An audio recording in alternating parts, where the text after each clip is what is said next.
Downtown Fargo, where culture, creativity, and community collide. You've heard the headlines. Now hear what's really happening. Bringing the best of Broadway direct to you. The stories, the people, and the places that make downtown the heartbeat of our city. This is Rocky's Downtown Hour with Rocky Schneider. Happy Friday, everybody. This is Rocky Schneider with Rocky's Downtown Hour. I'm here today, and it's very cold outside, and I think it just makes me feel really fortunate that we had the fall we did. Sometimes it goes right from summer and school starting to winter, and so we had a really nice fall, so I'm trying to lean into that today because this weekend is going to be a little rough. I don't think there's going to be a lot of people wanting to leave the house, and so it's a good weekend to bundle up, catch up on some shows, have a date in, I guess. But if they're venturing out, there's probably still a lot going on and a lot of businesses that would love to have you out and keep you warm and give you something warm to drink along with it or something to warm you up.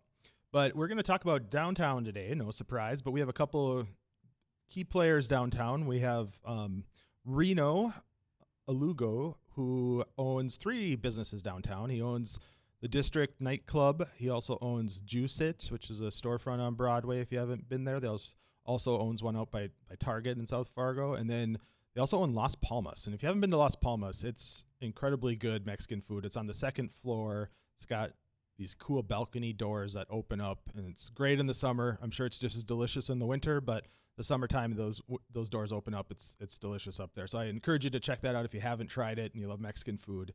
They've done a lot of neat things. They have some new menu items there too that are you don't see anywhere else in town. So it's kind of fun to try different things like that. And we're gonna have him talk about why did he reinvest in downtown, come back to Fargo and choose Fargo, and just what does it mean to be a business owner in downtown Fargo or in our community, and having that community show up, especially during the holidays and after the long winters.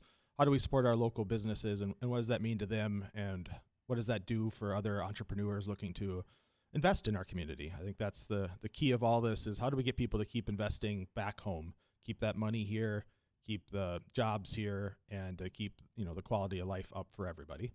And then we're also going to talk to Tobias Zikmund, Toby, who is the president of the Downtown Neighborhood Association. So he represents a group of residents downtown, and I want to ask him just about what does it mean to live downtown? How is it different than living elsewhere? As people look, there's a lot of options in town. Inside apartments are generally similar, but outside apartments can be very different, and you have a very different way of life if you live in out by Sanford in an apartment building, or if you live downtown in an apartment building, and kind of ask about that because we've had a lot of news this last week or so. I know the housing project over by Wild Terra on MP Avenue there in the old energy plant property that's just been a greenfield there for a long time now. That looks like it's going to go back to the drawing board. They went before the county and the city and the school district, who all get to weigh in on tax incentives. And so they were asking for a tax incentive and said they needed it to make it work. And the school district said no, and the county said no. And I don't think they liked the length of the tax incentive they were going for. I think the unfortunate part about these discussions is there's a lot of nuance to different tax incentives. Not all tax incentives are good. Not all of them are bad. And so when people hear that, though, it's why are we giving away money is, I think, the easy answer. And people tend to lean into that. And they're like, why are we giving these people money? When you look at this project, I haven't looked at the finances of it, but that's a property, very large block of just green space right now. It's not, when I say green space, that's not a park. It's literally just grass that's not utilized for a lot. And so it pays about $5,000 in property taxes, but is frontaged by a lot of streets that have to get cleaned, cleared of ice. Think about the amount of tax dollars going into maintaining that property. To get $5,000 back, it's not paying for itself right now. So the city and parks and schools and county, they all need to figure out how to make this property pay for itself. If it's not this project, they need to figure out to encourage something else to happen there, because it's good for our whole city when properties pay for themselves, and in downtown especially, they more than pay for themselves because that's where the density is, the highest property values are. And so they're paying more than their share, and it helps everybody else's property taxes across town. So when we see things like this, I think we need to ask ourselves, okay, if not this project, what else? Because I don't think anybody is saying it should stay what it is today. It's not being used. It's underfunding the services it's getting. If we have the potential to get a project in there, we all know we badly need housing. I think they also suffered from some PR of what does affordable housing mean, and so we have affordable housing.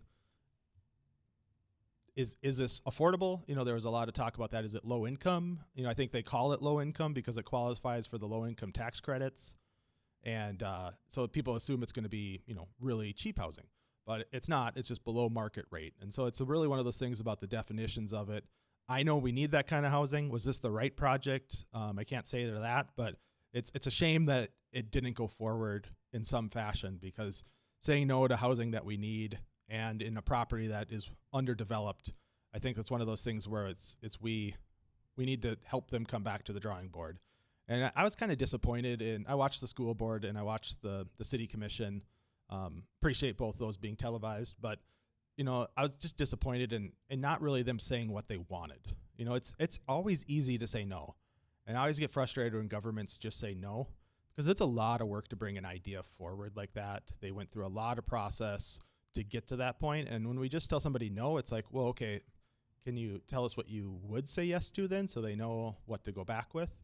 And I think we want to encourage people to keep investing in our community and investing in our downtown. So we need to understand that they're customers, they're clients too, and how can we help them come up with a successful project, because we need that housing. But also, if anybody read the paper yesterday, I had an editorial in the paper. If you can check it out, it talks about our homelessness challenges in our state and country and region. Downtown often gets tagged with that first and foremost because there's the most visible area of homelessness. I would say we have about 1,000 homeless people every night in Fargo. You can see about 20 of them, 30 of them outside in downtown. That's where it's most visible. But when you look around, no, they're everywhere. They're couch surfing in every apartment building in town. They're staying at friends' houses. They're finding places to be every night. It's a problem that downtown is the most visible for sure, but it's a problem we're all facing across the state. Every day people come here knowing that's where the services are. And so we're challenged on this as a city, but we need our partners to be involved as well. And often it ends up being about downtown, where somebody's like, well, I don't want to go downtown because there's homeless people there. And it's really unfortunate. I think it's oftentimes too, downtown gets pit against homelessness when you try to support downtown, or you try to limit, bad actors, or you talk about homelessness. They all get conflated together. And so if you're trying to curb behaviors downtown, it's like, well, you're anti-homeless. And it's like, well, I'm not going after homelessness. You're going after bad behaviors. Some of them are homeless. A lot of them aren't homeless. It's really tough to manage those type of issues when you conflate them all together. And so I think you can support downtown. You can support our businesses. And that doesn't mean you're against homelessness. Nobody's trying to disappear a problem. I think everybody's good intentioned on this, is trying to solve it, but it ends up getting lost in the headlines. And I think you see it at the city commission level. You see it in dinner parties all around the city, where it's like the cool thing to kind of use downtown as a punchline right now. But these are our local businesses. They're our neighbors. Most of the businesses that are downtown, they live all over the community. Employees, we go up to about 30 or 40,000 people during the weekend. They don't all live downtown. They're coming from everywhere. And so this is our community. It's where community shows up. Chris Kindle Mart over the 2 weekends in the holidays here had 19,000 people show up. Our parade, we had about 9,000 people at. This is where people bring their families, bring the visitors to town. It's where businesses show off our community. We need to keep bringing back that idea of like, this is our downtown. It's not just those that live there or work there. It's where everybody goes to make memories. Places like Game Day, they come to North Dakota, they came to Fargo, they came to downtown. And not only did they come to downtown, they came back, because that's what it means. That's what people are showing off. And I think we should be proud of that. We like to be humble here, or whatever other word you want to use, and not like to brag about our place. But downtown's pretty special, and I think people know that. I think it's fun to make fun of those type of things too, but try to remember what that does to everybody. If you're working downtown and you're investing your money in there and your heart and soul's in it, and somebody makes it a punchline, just think about what that does to them. I don't think we should do that to anywhere locally. We're all one community. We like to pretend Fargo and West Fargo are somehow divided by a wall sometimes, but most people don't know when they're crossing the line from city to city. And so I think we're all in it together, and downtown is our region's downtown. It's where people come to be together. And we're going to talk with two people coming up that really kind of embody that in both investing in businesses and investing in their residential neighborhood. So we're looking forward to talking next with Reno when we come back. Welcome back to Rocky's Downtown Hour. I have Reno Ilogu in studio with me. Welcome, Reno. How's it going, Rocky? Good. I was trying to figure out how to introduce you because you have 3 different businesses, and so it's a lot to go through. But what I love about it is I always talk about how downtown has a different audience almost every hour of the day. Yeah. And if you look at your 3 businesses, you can almost, you have your lunch and dinner crowd. Juice It, I guess, is lunch and dinner too, but it's sort of that afternoon snack for me sometimes. Yeah. And then you obviously have District, which is late night. I can see why it's hard to introduce me and what I do. Well, like you said, we got the Juices Smoothie and Juice Bar. We got Las Palmas Mexican Bar and Grill, which was just opened up about just a little over a year ago. And we also have District 64, right? And Juice It is more the morning and afternoon crowd, you know what I'm saying, people heading to work, going to Alaris and RDO building and Jasper and all that, stuff. You get your morning smoothies and, juices and stuff like that. And, for lunch, heavy lunch crowd too. Las Palmas is the lunch and the dinner, you know what I'm saying? And really, I think we have more of a crowd of, the 35 to 65-year-olds, in that bracket for the Las Palmas Mexican Bar and Grill. And then for District 64, that's the nightlife. We have the college kids and, the burly 30s and stuff like that. And, that's more the late night crowd. Yeah.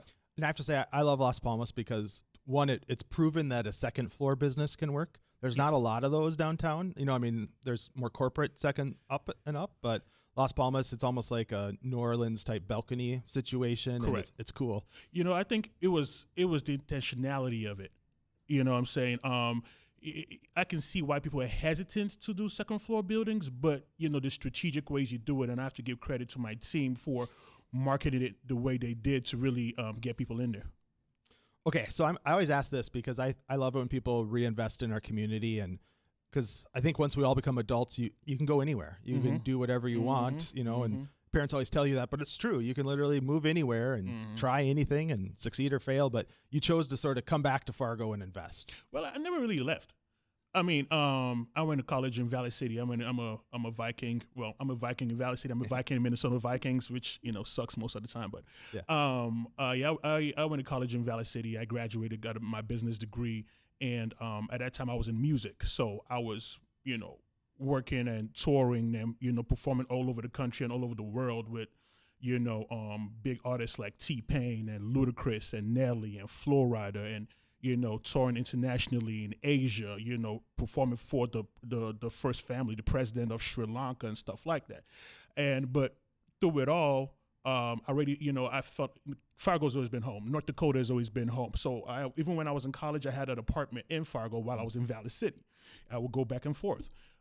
So Fargo's always been home. I always wanted to, I felt I could add something to the city. I could bring something different. I'm all about being different. I'm all about proving people wrong.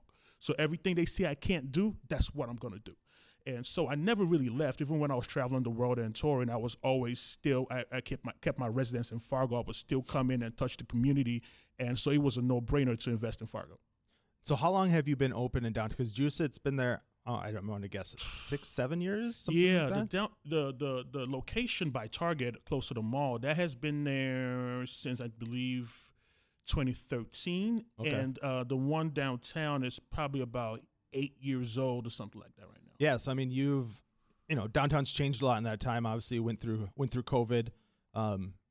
It had sort of revitalized since then, but now we're going through this sort of weird post-COVID time period where I think people are trying to figure out what does downtown mean post-COVID. Yes, and it's weird. Downtown is literally the heart of Fargo. There, when people.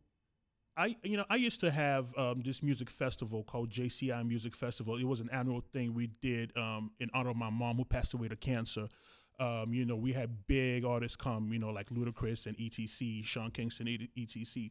And we had people flying from all over the country for this. People coming from California, Oregon, Texas, and all that. And every time they're like, oh yeah, I had to get a place downtown. That's the first place everybody goes when they visit this city. Downtown, what's your downtown like? What's the vibe like downtown? Because the downtown of any city will tell you almost everything you need to know about that city. So, you know what I'm saying? It's literally the heart. There's almost no culture in Fargo without downtown. No, and I mean, you see that every day, not, tourists, but you also see it when people have a guest in town, right? Oh, or yeah. Students are back for holidays. Yeah. They meet up downtown. I think when you're coming here for an interview, they probably put you up downtown. And if your spouse comes and say, hey, do you want to live here? Sure, you may tour the schools or something like that as well, but you end up looking at downtown. Because South Fargo has a lot of nice areas too, but it probably is going to look like a lot of suburban areas anywhere. Yes. Where you want to see what's unique. Exactly. And, it's funny because during the summer, you'll be surprised how many people from Europe we see at Juicet, and, there's a lot of people. Oh yeah, I'm from Russia. I'm from Poland. I'm from England. I'm from Scotland, and they're all downtown. It's literally our representative. Downtown is a representative of Fargo. So with that in mind, if downtown is how we're showing off our community to the rest of the nation, we have this sort of idea right now where I think it's in some circles, it's the cool thing to say, well, I don't go downtown. Right? I'm laughing, but it pisses me off. I know. It's one of those things you hear. It's sort of like my mom, who's 80 and lives downtown. She always says, oh, I don't go all the way out to West Acres, because that's, I think, what they said when it first was developed 50 years ago or whatever. It seemed like a long ways away. It's not that long now, but it becomes this like niche thing, and I'm trying to figure out how to break that cycle. Intentionality, and I challenge all the city to because we have a lot of bright people both in the city commission, the mayor's office. There's a lot of smart people. I challenge them to be a little more intentional, because they're doing a good job already. It could be better. Why I say that? It took us long enough to open up that ice skating rink. Yeah. What are we known for in North Dakota? Snow, cold. That's what everybody knows about us. When I'm out there, oh, what are you doing out there? It's so cold. Yes. And we took that long to open up that. It's amazing. It's beautiful. Mm-hmm. It's really nice. And I actually think it should be bigger. It should be 3 times bigger. Yeah. I was in Pittsburgh a couple of years ago, and they have this kind of the same ice skating rink at downtown Pittsburgh, huge, with a big tree in the middle. Beautiful. And right across the street, they have this little village. They made like a cabin kind of village where you can get hot chocolate, some strudels, coffee, all that. All, lights strung up. It was just beautiful. So what did you see? A bunch of couples holding hands, having a hot chocolate on a nice cold day, walking across the street to go skate in this big skating rink. Intentionality. We need more to be done for downtown Fargo to take away that stigma of why people, people say things when it's convenient. They don't need to come to downtown Fargo right now. Right. Why? You can live in, listen, before I started business downtown Fargo, I didn't come to downtown Fargo that often. I didn't have to. Walmart is in South Fargo. I live in South Fargo. Walmart is here. Costco is here. Target is here. Everything I need is here, and majority of my favorite restaurants are here. Yeah, there's a couple, 2 or 3 downtown that I like, so every now and then I'll go there, but I could live life in South Fargo without having to come downtown. So when I say intentionality is we need more things that make people have to come downtown too. Where are the anchor stores? Why is there not a Target downtown? Yeah. Why is there Cashwise or Humbuckers? Why isn't there whatever? You know what I'm saying? Walmart. What would happen? You see people coming across the water from Moorhead come shop over at Target in downtown Fargo. What we don't know, what I've known since I started business here, is people in Moorhead think Fargo first before they think Moorhead. Yeah.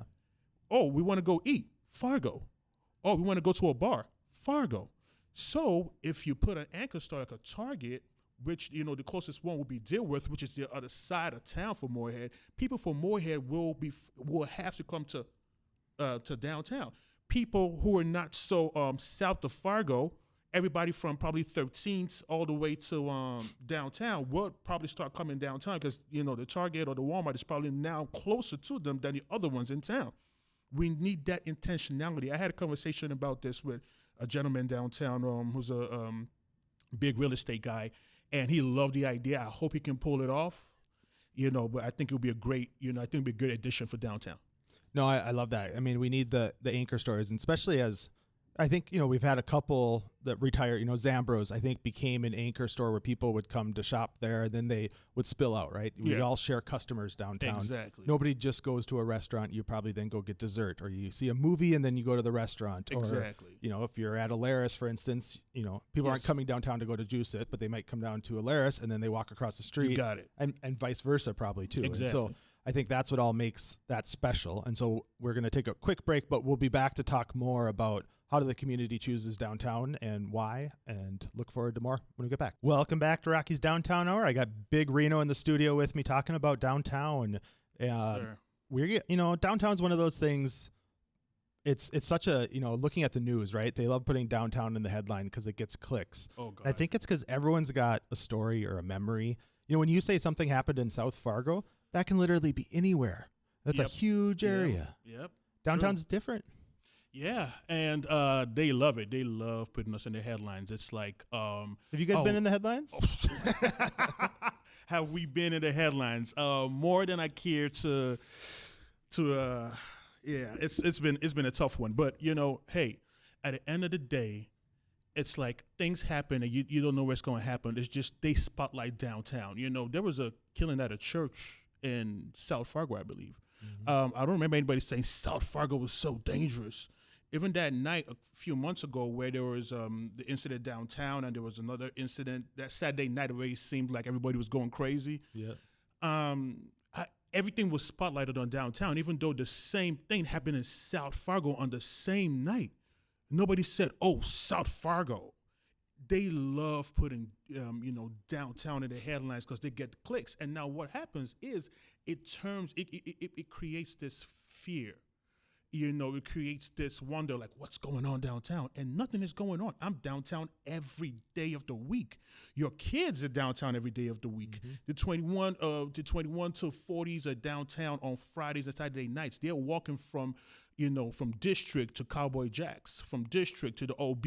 They're walking up and down past the railway, and nothing happens to them. You've never heard about an assault or a robbery or somebody was, nothing. So now what happens is you go to a Sioux Falls, for example.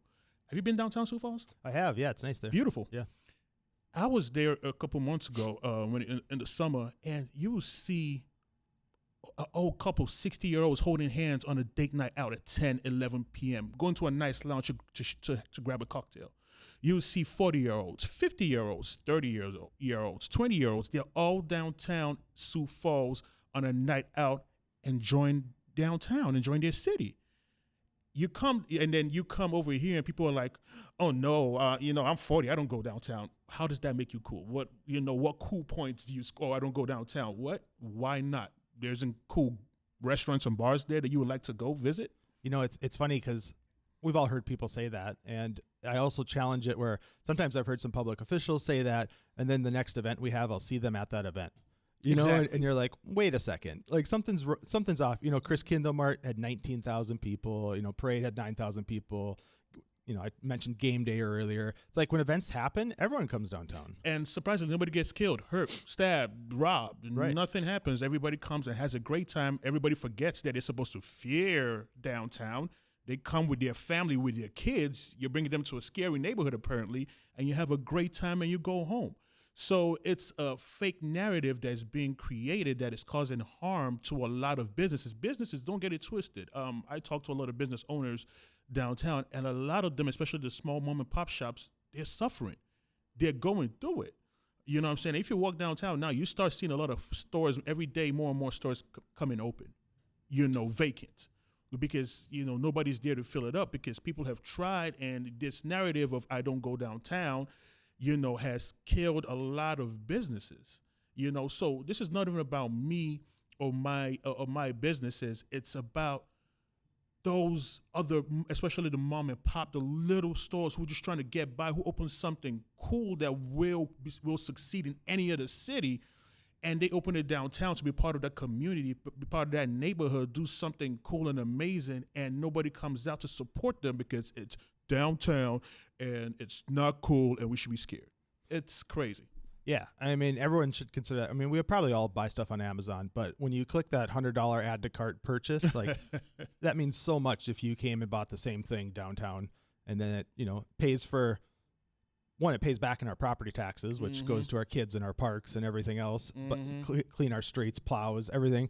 But then it also, stays with those employees. It stays in our area. They go out and spend it somewhere else. Yeah. But, I got a compliment the other day. Somebody from Texas says, "Oh my God, you guys have the best homeless people." Now, don't get me wrong, because I don't want anybody to say, "Oh, Big Reno said, if sometime a homeless person does something crazy, I'm not advocating for that." But it's that people who own businesses downtown, we actually know these homeless people at this point. We know them, if not by face, by name, or personally. We recognize each other.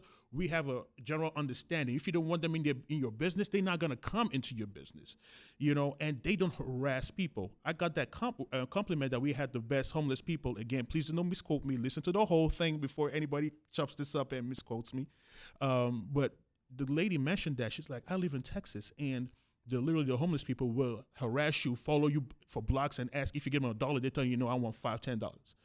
The homeless people here, if they say, "Hey, can I talk to you? I need $1," keep walking, ignore them, they'll leave you alone. They're not going to say anything to you. They're not going to harass you. So there's also that. Yeah, no, I mean, it's I think it's just unique that we don't have another downtown. People aren't used to going anywhere else for the most part. And so downtown is dense, right? We got a lot of bars, a lot of shops, a lot of people living there. And so you get more incidents per block or whatever else, but it's like, it's no different. Look at the news. I challenge everybody, look at the news lately and read the headline and then read the story and see how they locate things differently. Downtown is really doesn't have a lot of crime. No. It has, a couple big ones, obviously, that made the news. And, but if you look at it for, per population or whatever else you want to call it, per property tax base, it's a pretty nice place every day. I mean, you walk down, you see all the coffee shops, you see single women in coffee shops on their laptops. It's like teenagers working at, ice cream places or Juice It or wherever else. And it's where college kids still go. And where college kids go, it's usually safe. If it wasn't safe, college kids wouldn't go there. Exactly. I mean, like I said, for nightlife, you see this, pretty looking 21 to, 35, 40-year-old ladies who walk up and down Broadway all around downtown. They walk back to your apartments, and every weekend, every Thursday, Friday, Saturday, and sometimes Sunday, and nothing, you never heard anything happen. It's literally safe. And at the end of the day, it's that narrative of everything that happens downtown, the headline says downtown. It doesn't say Fargo, something happened in Fargo. Like if it's South Fargo, they're just going to be like, "Hey, this happened in town." All right, that's the headline. So I'm going to turn it on you because I think if people still feel that way, you can't just tell them they're wrong, right?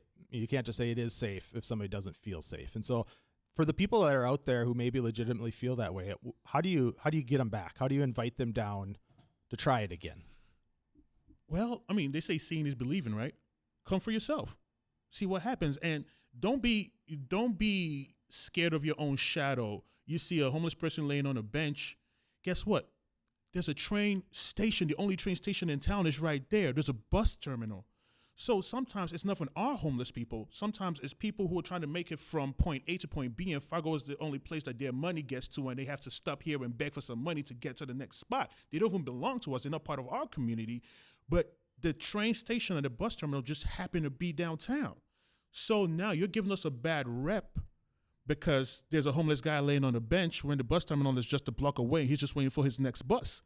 Well, okay, then let's move the bus terminal to your neighborhood in West Fargo or in South Fargo in Osgood or wherever, and let's see what happens. Yeah, you know what I'm saying? It's that's where the facilities are. Even the thing for the homeless shelters there. The place to give people jobs. If they're looking for some, temp work.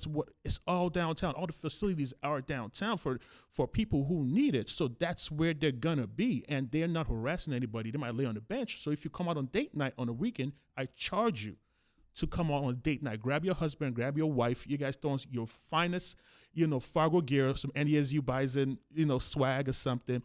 Come out for date night.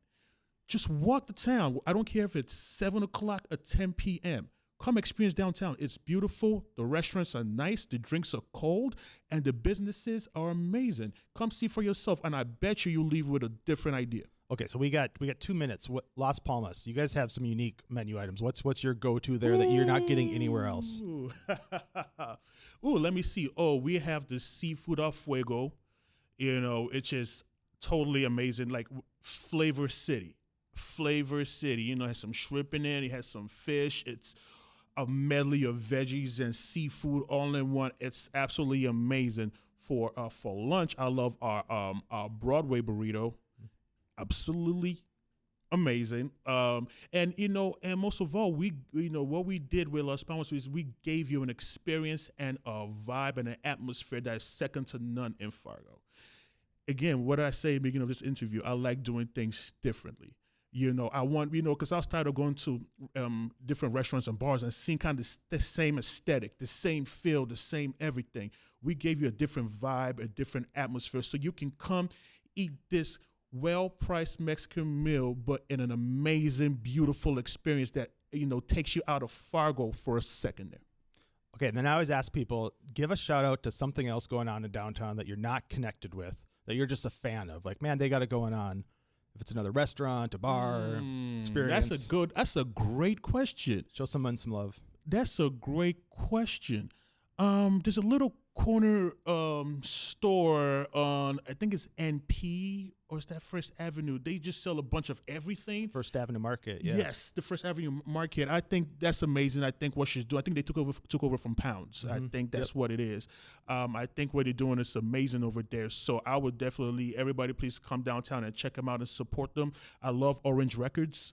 The one when I was in music, well, I'm still in music, but I'm more behind the scenes managing artists and stuff. But when I was an artist, they were one of the first people to carry my record, and they have a lot of different things, amazing gear and, stuff that I think you should check out. Records, all that. Yeah, I like those two. New location on Main Avenue. Well, they've been there a year now, but still new. Yeah. All right. Well, thank you for coming on. When we're back, we'll have Toby Zikmund from the Neighborhood Association on. Welcome back to Rocky's Downtown Hour. I'm sitting here with Tobias, Toby, I call him, Zikmund. He's the president still. I think you're still the president of the Downtown Neighborhood Association. For now, at least. For now. Yeah, it's one of those end of the year things. You guys just had your annual meeting yesterday? 2 days ago? Yeah, we had it on Wednesday. We Wednesday. meet every second Wednesday of every month. At Front Street. Exactly. Everybody's welcome? Exactly. Do you have to live downtown to come? No. So we have a lot of people who live downtown, of course, but then a lot of people who live outside of our technical boundaries. They're, of course, welcome because they feel like they live downtown. And then we have different people who visit and just are interested. Maybe I'll introduce it this way, because I spent 11 years on the Fargo Planning Commission, where we did core neighborhood study, we did the Downtown in Focus plan, we did the growth plan for the city. And one of the things every study showed is that you need to have more people living in your downtown. So you need to be purposeful about housing in downtown. And if anything, we went decades without any new housing downtown. And then all of a sudden we had a lot of new housing downtown. So we have this huge gap, I think, between new, which is generally higher priced, and older, which is lower priced. And we have missed that sort of middle area, which I think has shown some issues too. And so, but housing's been in the news. So I just want to ask, as a resident of downtown, why'd you choose downtown? Well, I think downtown is a special place. I grew up on a farm in rural North Dakota. We lived in the middle of nowhere. To go anywhere, you had to get in the car. You couldn't walk anywhere. You never saw friends sporadically because you were on the farm. So leaving that context, I want to be somewhere where it was dynamic, where there was action. I want to be at the center of it all. I wanted to run into friends, walk to a business, maybe have a few drinks and then walk back home without having to worry about, I drove here, how am I going to drive back? So, a vibrant place with lots of different types of people and with lots of action going on. Yeah, I think people underestimate when I switched jobs, so I work downtown now, but I live just north of downtown, like 2 minutes from work. I calculated I'd save $800 a year in gas. One of the things I just kind of took for granted, and it's like, that's a lot. Also, I probably buy less candy bars and things because I don't have to go to the gas station anymore either. And so those things are all great, but I also think of this weekend, right? People are not going to want to leave their house when it's 20 below. But if you had a coffee shop right underneath your house, or, the market on the corner, Detroit Deli, the new bodega downtown, it's like pretty easy to go get some groceries or frozen food or a coffee or takeout, and you never have to leave your house more than a couple steps. I agree. You know, I work from home, so in the summer I drive my car maybe every 10 days, and in the winter I drive it maybe once a week. So blizzard for 1 day, 2 day, 3 days doesn't interrupt my schedule. You know, I'm going to be up to the same stuff, going to the coffee shop, going to the gym, and it's wonderful because I can walk, and you know, it's not as nice to walk when there's a blizzard out, but definitely more doable than driving. So maybe for people who don't know the Downtown Neighborhood Association, if you're listening and you live downtown and you haven't heard of this, how do you get involved in the Downtown Neighborhood Association, or what does getting involved mean? So we are a group of neighbors who meet to make our neighborhood a better place to live, promote the views of residents, and to promote downtown as a place to live. Because we know that downtown is a wonderful place to do business, to recreate, to have fun, to go out to eat. But what I think people often forget is that we're also a very dynamic residential neighborhood. So we try to promote the residential aspect of life downtown. And we meet every month on the second Wednesday from 5:30 to 6:30. It's pretty crisp. We had our annual meeting just on Wednesday. So we meet to discuss the little changes in our neighborhood, things that people should be getting involved with, fun things coming up. And then we also kind of in tandem with that work to, create and execute projects that sort of support those same goals. I know from my job at the Downtown Community Partnership, I love having the feedback from residents, because most of the time, if you're a resident downtown, you probably work downtown too, or you at least have other experiences downtown, or you hang out there. And so it's a community feel. And I also just feel in like any neighborhood, if you know your neighbors, you know who you can borrow a cup of sugar from. You feel safer when you see them. It's, you need a jump in your car or whatever, it is. You run into somebody, that's what creates a neighborhood, is to interact with people. And you interact with a lot of people in downtown, but it's nice to know who lives there and who's working there and everything else. So I encourage people, if you're not involved either in that neighborhood, any neighborhood should create a neighborhood association. They're valuable to know your neighbors. I think it's good. But I would ask you a question about, so a lot of college students come downtown, but I've heard, questions about, if you're coming from your small farm, right? And you want to choose where to live, and you're talking to your parents like, well, this seems like a cool place to live. And they're like, they have an opinion about living downtown. How do you tell a young person why they should live downtown versus live, across the interstate here at one of these apartments? Well, I think for young people, the draw is pretty clear. If you're 21 and I lived on 40th Avenue South in Moorhead to, go to social functions, let's say, or to go visit friends, I was way on the edge of town. Ubers were like $18. It was expensive and difficult and time consuming to go to the social functions. But if you're downtown, you're much closer to everything because you're centrally located, and a lot of those entertainment and dining options are right on your front doorstep. So, you kind of cut out some of that drive time and that cost. So whether you're going to establishments or other sorts of things, if you're a young person, particularly in college, it just makes so much more sense. So what do you wish everybody in town knew about downtown that maybe they're just missing in their conversations with friends? I guess it's that residential component. I wish that people, in addition to the wonderful community events and dining and entertainment, that we also are a residential neighborhood.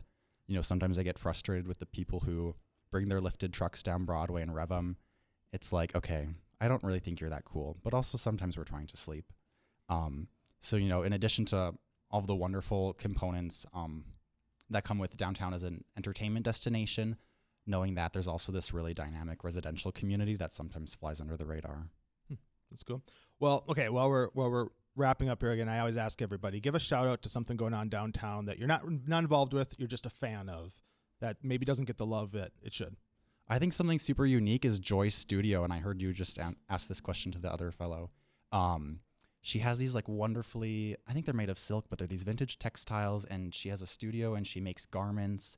She just opened a shop downtown, but she has a pop-up shop in the Kilburn Burgum building right by the Fargo Theater. So I definitely think you should go check her out. A very unique artisan, something super unique for Fargo, and I would say for our region.